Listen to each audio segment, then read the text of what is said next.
Hello, wine warriors. It is I, your penultimate host, Scott. Not trying to sell you anything. Not yet, anyway. Stand by for that.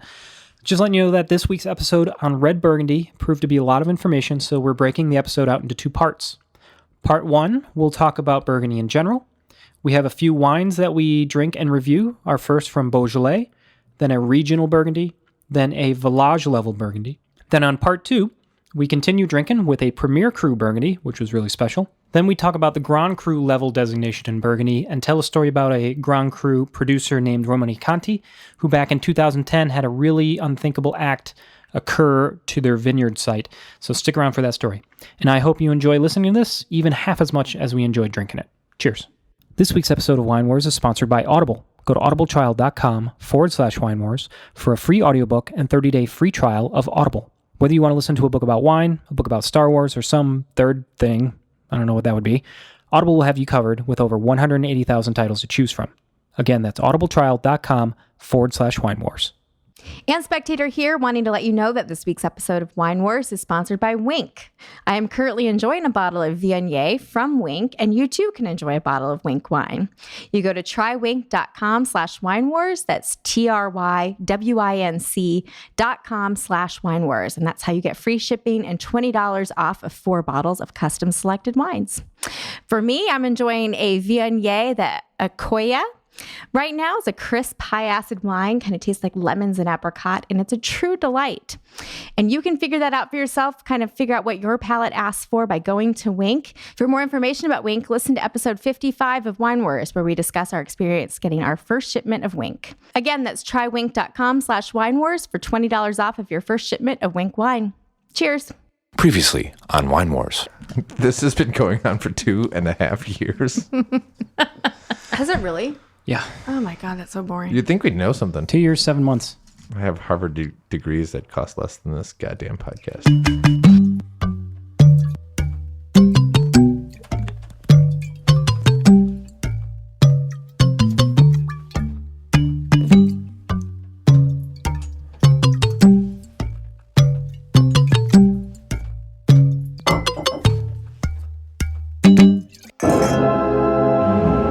Wine Wars, the show with 4 friends who love 3 things: wine and Star Wars.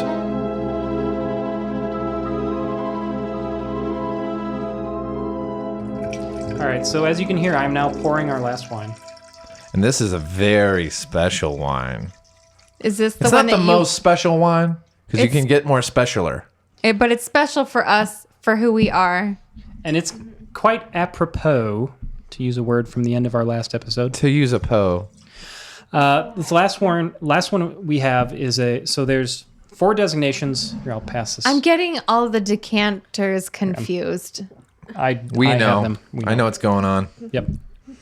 So this last one we have is Hey, Scott. Hey, Jay. Hey. You didn't tell us how much that last wine was. Oh, thank you for reminding me. So that the was village $40 for the For the village wine? for the Domaine Collotte. Yep, $40. The village level wines account for about 35-ish% of all wine production in Burgundy. So 50% for the regional, 35% for the village. And what we're moving up to next is the Premier level. Wow.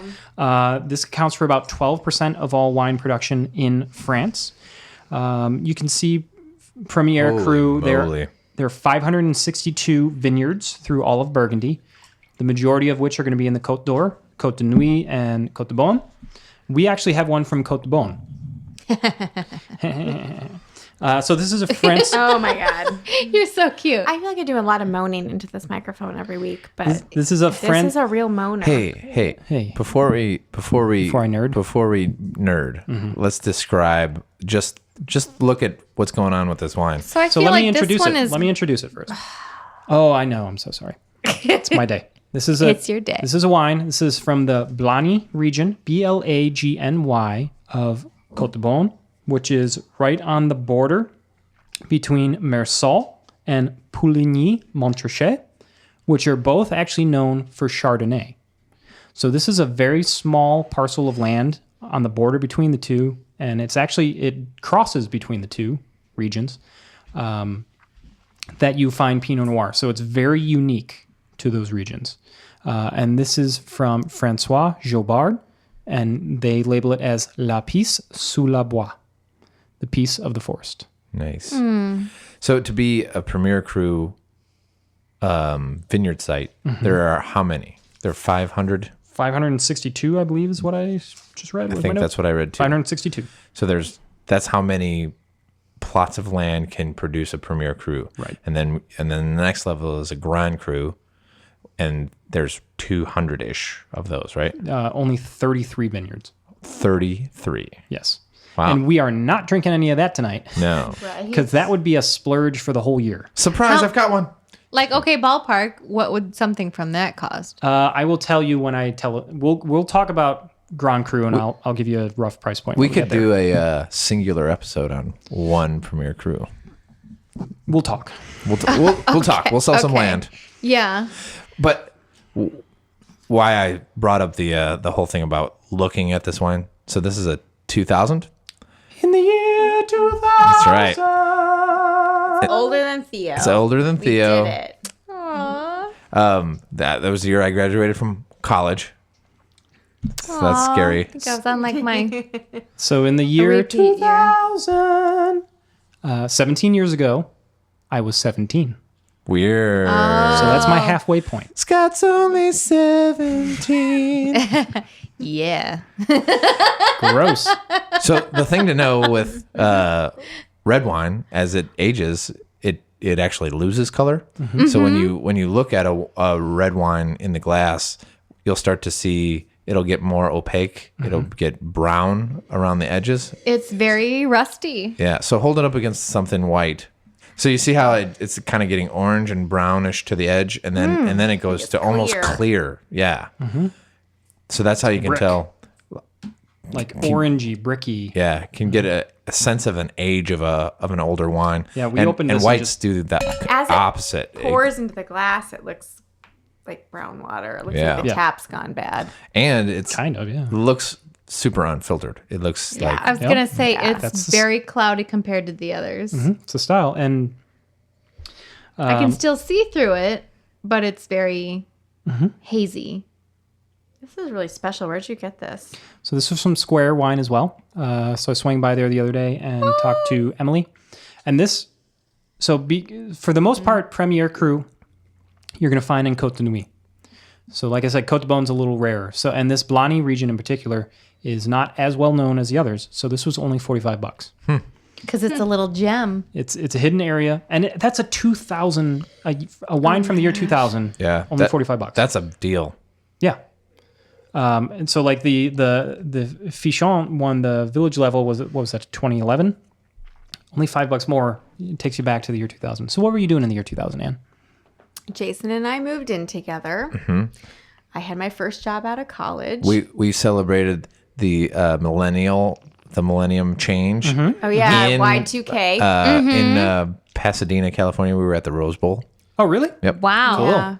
Were the Badgers in that by chance? Yeah. Yeah. Badgers versus It's pretty much the like- only reason to go to the Rose Bowl. I don't know. I didn't even know the game. Like everybody left, and I was like, "Why is everyone leaving?" I guess the game was over. I didn't watch a minute. But we did go. I think we did drink some probably bad beer. I love how you remember so much because I don't remember a lot from then. That's when I was in my raver phase. Oh sure. Oh, yeah. I remember the pants. I wore like these crazy Junko pants. And I remember dancing at a party that was like, it was like in a cinder block room. And it was so crammed full of people all sweating their brains out as we're dancing. Like, not on any substances or anything because No, my not mom at all. listens to this. But I remember like dancing and my jeans kept flicking up all the sweat that was dripping down from the ceiling after it condensed in the room. Oh God. But Did you was have glow just sticks? yeah. No drugs, for sure. No. No. But I don't yeah, that's all that I remember In the year from 2000. It is kind of funny to think about all the life I've lived in 17 years while this wine just sat in a bottle. Yeah. Yeah. It was growing And up it's just while we were growing up. And it was sitting here waiting for you, Anne. Yeah. Probably getting into a lot less trouble. I was still buying my individual Sutter homes when we had spaghetti night. That was like Prego. Oh. And Jason was probably still drinking like Bud Light. What were you drinking? You drank something better than Bud Light, I right? definitely had a very sophisticated palate in my young drinking days. It was probably like Big Sky. No, I think The that. first thing you ever bought me, I think, was Bud Heineken. Light. No, it was awful.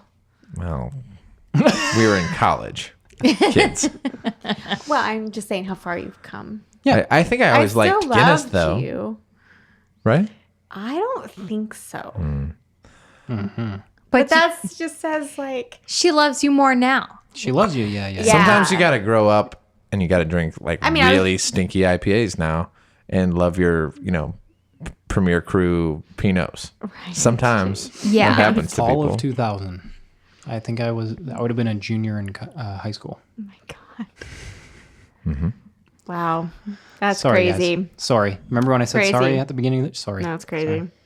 So this is actually kind of very interesting. Halfway point wine. I think this is the time to drink this wine. Yeah, this doesn't have. This probably, if you come back in 2, 3, 4 years, is probably too late. It's really, it's got such a soft mouthfeel, and So soft. just the right amount of making you salivate. Like that was the first thing I Acidity. noticed. But it wasn't overwhelming. It wasn't like, oh, this is too young. I can't handle this. I mean, it's 17. Yeah. Yeah, and as you said, it's way softer than. So, Anne, when you're talking about the village level, the Fixin, the Domaine, Collotte, tannic still. Like little to no residue of tannin on this. You No. can taste it more than you can feel the tannin, the oakiness, the residue of the oak. Yeah. There's a, which I'm surprised from a Pinot, but there's a skunky like cassis, black licorice thing hitting me. I dig it. Yeah. I like it. Matchstick. Sure. Oh. Sulfur, a little Yep. sulfury, Yep. That is. potentially. Yeah. So the Grand Cru, as I said, excuse me, we're 4 bottles in. The Grand Cru, Premier CRU accounts for about 12% of all production.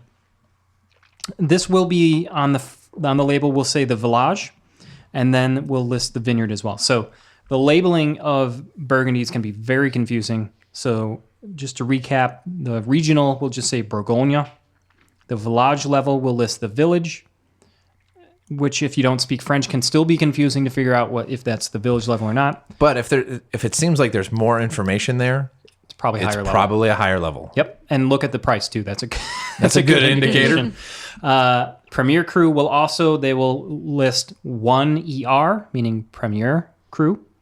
They will list that on the bottle, and then the higher level, the Grand Cru, accounts for only about 2 to 3% of all wine produced. So don't feel bad if you don't drink Grand Cru. Very rarely do people actually drink the Grand Cru. I think when you even get more nerdy, there's like class AA and class, like there's even more like obscene versions of The it. grandeur of the Grand Cru. Yeah. It gets Maybe we should plan to have a Grand Cru on Scott's 40th. Maybe 40? On me before. We only have You be 6 years to 40. wait. So I was pondering the other day. I just mapped out a trip from the region in Spain that does Albarino through Ribera del Duero. No, was it Ribera? No, it was the Mencia. Where is that from? The Carlos Mencia. Yeah, damn it. Anyway, I mapped out a trip from northwest Spain through Rioja up to Bordeaux, over to Burgundy, through Burgundy, and then over to Piedmont, then down to... So this is a 9-week So vacation. a full European tour. Well, it actually, like, each trip between the vineyard sites, like, the maximum distance was like 4 hours. Oh, I could handle that. It's just a day in the life of Jason. Yeah, like you wake up at 6, 8 o'clock, and by 9 o'clock, you're in Rioja. And then, tomorrow it's a longer drive, 5 hours, and we get to Bordeaux. And then, Can you drive from yeah, they have cars over there. Spain to France, though? Yeah. They're connected by land. Are they? I thought there was a sea between them. Nope. No. You're thinking England, maybe. Listeners can't hear, but I'm just face palm. We'll look at a map later. No. Anyway. I don't look at maps. Yeah, he doesn't. Obs. He doesn't. So I was thinking about that. He married a woman with a geography degree, so he doesn't have to. Okay, fair enough. And I don't know things about things that have cords or cables or a good whatever they're pair. called. Like guitar and music. So after They both 17, have chords and chords. oh, I get the pun. Yep. Oh, I didn't even. She know, didn't- I she didn't even didn't know even I get the- said that. Yeah. Yeah, Southwest France is here, Jason. I'm going to hold up a map so you can see this. Southwest France is directly connected to Spain. It sure is. I see it now. Independently verified. He did just fly from Spain to Bordeaux. I mean, that in was the last 2 years. but that was the thing that I thought was weird that we You're like, had wow, we to got fly. here really fast. Well, I thought we had to. Oh, that's not what we did. We did Bordeaux to Piedmont, and we went through Spain. That's what I mean. We went Oh, from you flew Bordeaux. through Spain to Right. Piedmont. It was Okay. just how it It's worked just a out. To layover. Milan, yeah. But I thought there was a reason, like a geographical reason we couldn't just drive there. No. Bierzo, Spain. That's where I was trying to think of where Mencia is from. So you can go like Albarino region, Well- Bierzo to Rioja. It's a straight line. It's like 3 hours between. Then Bordeaux, Burgundy, I'm on board Piedmont. with you. and then ending up in Montalcino. You can't fly out of Montalcino. No, you have to go down to. I mapped. We'll talk. I mapped it out. We'll talk. Did we talk about the money for monies? the bottles of wine for like the Grand Cru? You told me to wait. I did. Are you still telling me to wait? I'm Well, I want to expressly see, before we move prohibiting- on to the topic of Grand Cru, any last comments on the Well, money? this for $49 is totally 45. Okay, sold. Even better. Yeah. I like that I can enjoy it without food. And this is again relatively low alcohol. I think it was only think it's 13%. 13.5. 13. So compared to the Chateauneuf, which in terms of location, Burgundy is just north of Rhone. Yep. So it's, that's where we would go through Rhone as well. Burgundy to Rhone to Piedmont. We'll talk. Anywho, I lost track what we're talking about. Money. Any last, no, not there yet. No, that's not how the map looked in my head at all. Not even remotely. The topic of terroir just is so important to these wines, and it's something that isn't really thought about. I mean, we talk about it a lot, is what was the soil type and things like that, but it's just so important to the people of Burgundy. Any I don't know, I'm kind of getting a little run into a stop here. I thought you had something really poignant I to thought say. I thought you were gonna start tearing up. Almost, Yeah. almost. Well, go there. Go I'm there. not Be gonna- no, vulnerable. screw you guys. Come on. No, I'm an American. I don't have any emotions. Yeah, you do. just You're like- an artistic musician. You have feelings. To Anne's point, this wine's been sitting here for 17 years and ended Waiting up for here. its moment. Like through all the random chance that all the four of us had, and this wine had, and the producers of the wine, the sellers of the wine, how it ended up at Square, how we've over the years developed a relationship with the gals there, that Emily recommended this. It's so random that something like this ends up here, and it can produce such a wonderful experience. It's more about the concept of wine, why wine means more to me than something like a beer or Sure. Well, because it has it has a history and a story. Mm-hmm. It has roots, like not just literally. not There like is more a random plant, chance but in a wine too, For sure. because Beer like is so controlled. it could have been corked. Yeah. Like, I'm surprised that one of these isn't corked. Really, Yeah, it's not. like it could have been corked. It is living in a bottle for 17 years. It could have fallen down and broken. It could like the could have been magic left in that an it actually attic is full here of 17 years. sunshine or something. I mean, you never know. Yep. So I'm actually like got a lot of the cassis thing going. Like it's like actually Really? making me salivate in a weird way. well, I'm going to keep Nobody drinking. else is having that? When you said it, yeah, I can get it in the back of my throat. Way back my throat. Yeah. It's just it still is a bit tannic too. It but is. I take back my original statement. It still is quite tannic. But it's, to your point, it's way rounder than the Village 2011. Yeah, it's like Soft. round and soft, very approachable. And historically, the region of Burgundy has always been a little iffy on getting a good or great vintage. So like back in 2000, they might have had a good vintage 2 or 3 times a year, or a good vintage 4 times a year, a great vintage maybe once or twice a year, right?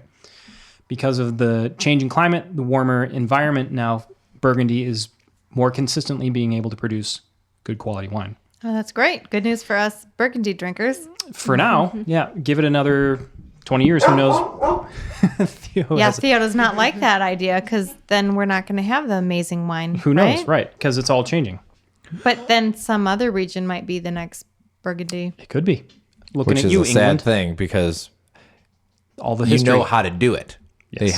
They have their methods. They know how all the infrastructure's there to make great wine. Yeah. So all of a sudden now, Wisconsin is the prime wine region. That would be Look out. so crazy. I mean, it would be But great. it's probably going to happen. Our soil is shit, unfortunately. We don't have the terroir. Yeah. It's going to be all like, We have I'm not going to say sandy loam. We can Cow grow poop. Yep. short-term crops, right? Y'all. We're really good at that. We're great at corn. Okay, so wrapping it. up. It's got a hint of corn on the nose. You're going to want that methanol in there. Wrapping up the 2000 Francois Jobard Blagny, $45. It's probably pretty rare to find, but the region Blagny, check that out. See if you can find it. It's hidden in bone. If you can find a Grand Cru for $45, It's Premier. a Premier Cru for $45, that is Killer. it's a steal in itself. For the most part, you're going to be 60, 70, 80. Yeah. Which was, I was resigned to when we did the splurge. So going back to when I said Montepulciano originally, not enough splurge. I'm like, maybe too splurgy. I sent you a text with the $sign with the angel wings. Mm-hmm. Oh, But, that's really cute because I don't remember seeing that text. Yeah. But this, very, very good to find something in this value. So moving on then to the Grand Cru level, which is the highest designation, as we've discussed, only about 33 regions in vineyards in France that have that designation. It's crazy that there's only 33 plots of land that can do that, though. How big are these plots of land? How much studying did he do? Well, I just mean like are they like 5 acres, 20? I don't know. Well, they talk in hectares, so who the hell knows? Yeah, you're right. I'll Google. You guys talk. So yeah, there's only a limited amount of these. Very rare that you would find something like this. So coveted. In the labeling of these, they're not even going to tell you any information other than the vineyard site itself. So from the French, they know that this land is so important that it's just going to say La Montrachet, La Chambertin, or La Taché, which is a vineyard site from, so you probably know the name Romanee-Conti, which are considered the best domain in all of Burgundy, perhaps the best wine producers in the whole world. Wow. And they actually went through something kind of crazy 7 years ago. The vigneron of Romanee-Conti, and vigneron is a term that the French use for the person who grows the grapes. They don't actually have a term for winemaker, because to them the wine makes itself. So they have someone who Maybe guides it. right, grows it and makes it as authentic as possible. The vigneron Albert de Valent has been working there for 30 years or so, and then all of a sudden one day he gets this letter in the mail, and it's a map that outlines his vineyard. And I'm going to play you a clip of something that sets off this really bizarre, kind of crazy story. So this is about a 2-minute clip. I cut this down from about 4 or 5 minutes, but take a listen to this and then we'll come back and talk about it. On January 20th, 2010, he found that there was a similar package waiting for him in Beaujolais. The Grand Monsieur sat down and, with hands trembling, opened it. Once again, the tube contained a map of Romanee-Conti meticulously sketched on graph paper and a note. This time, however, the map and the note were much more elaborate. For the last year, an operation has been underway in Romanee-Conti. It has been a 2-part operation. On the map of the vineyard, you see a circle. A few days after the end of the harvest, the medium-sized vines which are within that circle were drilled a few centimeters below the surface of the ground so that they can be easily found during battage in the vineyard. Pieces of black electric wire were stuck inside those holes. This was done to demonstrate that the operation described below is credible. The second part of the operation was done to create patterns or crop circles in the vineyard. This time, after the leaves fell, the vines were drilled much more carefully. That is to say that they were drilled deeper at the level of the roots, and those holes have been filled with various toxic products, either liquids or powder. Then they have been plugged with putty and hidden with paint. This operation was much more precisely executed. At the beginning of March, when the sap will rise, it will carry and diffuse the product within the vines, and the vines will die, and crop patterns will appear at the time of the pruning. You could try to solve the problems yourself. You could also alert the gendarmerie. All they will be able to do is try to arrest the person who will come to get the money. Even if they succeed, you will not be better off, because that person will not know the placement of the poisoned vines. If you wish to save the reputation of the vineyard, you need to neutralize the poisoned vines before the sap starts to rise. Know that it is possible to solve the problem in a fast, efficient, and discreet manner. There are not many ways to solve the problem. There is a trick to quickly find the holes. If you want to know those ways to solve the problem, it will cost you 1 million euros. What the hell? Is that all? Yeah. Only €1 million. And like winery sabotage. For sure. Oh my God. That's so messed up. It's kind of crazy that that hasn't happened more often. Well, maybe. In a way, but maybe it does and you don't advertise it? no. Well, that is part of it. Like, they didn't want that to get out because it can damage the reputation. But exactly. It's such a crazy story. So that's a clip from a book called Shadows in the Vineyard, which you can get on Audible. If you go to audibletrial.com/wine wars, you can download that for free. But it's such an interesting story and a demonstration of how important the land of Burgundy is to these people, that someone would hold up a vineyard and say, I'm going to destroy your product unless you give me all this money. But it's like you can replant a vine, but they ruin the land. Well, you can, but it would take you 20, 30, 40 years to get back to where you are, because those vines are so old. Yeah. And they produce a wine that is so unique because those vines, the roots have worked their way down 20, 30 feet. So if you would have to uproot and restart all of Romanee-Conti, they would be destroyed for years. I mean, I'm sure they would survive somehow, but it's such a crazy story. Anyway, so this story, the Shadows in the Vineyard, talks about Romanee-Conti, which is a Grand Cru vineyard site in Côte de Nuit, and talks about not just this story of sabotage and people blackmailing them to get their money, and how the government of France set up a sting operation to try to solve this. But they also talk about the history of Romanee-Conti, which is actually really interesting as well. So, Amy, you were talking about in our last episode, you like history, hate wine, but you like history. That's not true. I love history and I love wine. Just hate when they combine. So the domain of Romanee-Conti actually, so Prince of Conti was the cousin of Louis XV. And so going back then, so Louis XVI was the last king before the French Revolution. So Louis XV had declared that the only religion that is the true religion is the Catholic religion. And if you're a Protestant, you're not even a human being. But his cousin, the Prince of Conti, was he was considered the James Bond of his time. He was like a double, triple agent, working for and against the crown, and working for the Protestants to bring about free speech and freedom of religion and things like this. He eventually bought the domain Romanee, adding his name to it. And at the time, kind of cool, sticking it to the man style, by which sticking it to the nobles at the time, he stopped selling the wines to the nobles, and he would share them with his friends who were kind of the rebels. So he would share them with So, for example, Voltaire or Mozart, these people who are all about freedom of speech and changing the world around them, he would share the wine with them, and he would harbor them in his land because they were... He shared his wine with Mozart and Voltaire. I want a time machine. And that's where I want to go, is drink wine with these guys. Yeah. So it gives you the background history of Romanee-Conti, gives you a lot of overview of just what Burgundy is like. What's the book? Shadows in the Vineyard.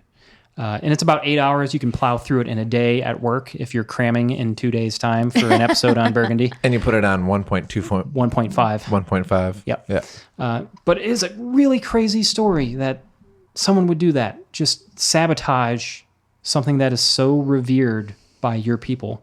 Well, it's basically holding something hostage. for ransom. Yeah, they hold it hostage. Yep, absolutely, 100%. Wow. So, Hate. exactly. Now I want to buy the book so I can find out how it ends. You can do that if you go to audibletrial.com/wine wars. You can download the book for free, and you get 30 days to listen to it. Even if you have Audible to begin with, it's a really cool book about Burgundy. Just really interesting story. So, Anne, welcome back. Speaking of being held hostage, Yeah. Theo is in a Out of mood, sorts tonight. not in a potting kind of mood tonight. So I've been attending to his needs. So the point of that Shadows in the Vineyard story is to bring that, again, show how important the land is to the people of Burgundy and the levity. And I saw on Amy's face when she heard like these vines have been injected with poison, just like jaw droppings. Like, why would you do that? Granted, you may never be able to drink those wines. You may never be able to afford them. But this is something that represents your people, your country, your land, and it's... Oh, it's because people are horrible. Oh, yes, of course. I forgot about that. Yeah. People suck. Yeah. Can we fix that by my next birthday? Amy, also, there are 550 hectares, 1,400 acres of Grand Cru vineyards, which is only 2% of Burgundy's total production. So those 1,500 acres are divided by 33 vineyards to produce the Grand Cru. And on Winepedia, that's actually Wikipedia. It should be Winepedia. Winepedia. It says exactly how much of every single vineyard, how many hectares / acres they have. Oh, Way to wow. nerd out. I like that kind of For nerdy example, stuff. Chablis Grand Cru, 104.08 hectares or 257.2 acres. All right. So on average, they are 42 acres apiece. Some are going to be smaller and some are going to be larger. It's amazing the differences, actually. Yeah. Like there's definitely Huge range. like Gevrey, Chambertin. I'm never going to get it, but it's in Côte Nui.